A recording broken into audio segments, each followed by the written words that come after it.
72 sects, only one path accepted by Allah, unifying Islam, and only one unacceptable path, divisive Islam.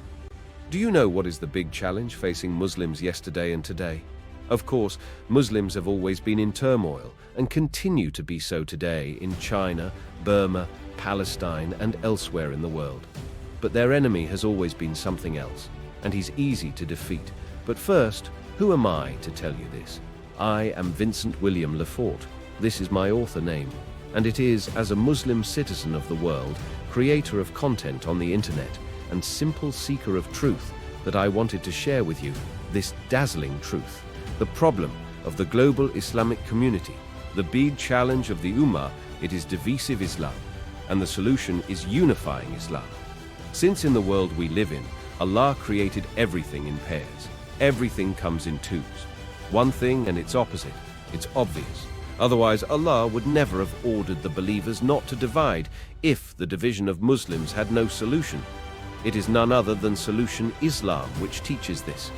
The Islam problem says the opposite, but beware. Don't think there are two Islams.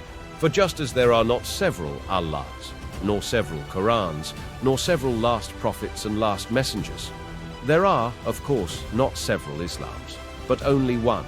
We just have to face the facts. Islam has always had two approaches, and they are the same ones that still exist in 2024 and have been since the year 620. First, there is the approach for intolerant and violent closed minds. It is divisive Islam, the problem. And then, the approach for open, tolerant, and peaceful minds.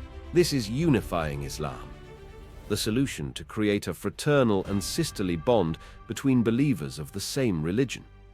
The first approach is that adopted by Muslims who have been manipulated by modified, violent, and divisive Islam, pushing them to play against each other an endless destructive game with no winner, who is right, who is wrong.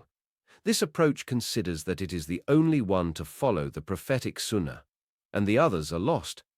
The second approach, or unchanged Islam, is that which teaches Muslims a tolerant, peaceful, and unifying Islam, which consists of moving away from what divides and focusing on what unites. Muslims are all Sunnis since everyone has every right to claim to follow the sunnah of the beloved Prophet. And everyone is free to think that regardless of their school of Islamic thought, as the beloved Prophet Muhammad said, unity is strength and division is weakness, and also, your differences are a blessing. Imagine a garden where each flower is one of a kind, but all together create a magnificent bouquet. Likewise, Muslims are a diverse community, but when they come together, they become an irresistible force. Tell me in the comments if you agree, and also, if so, why you disagree.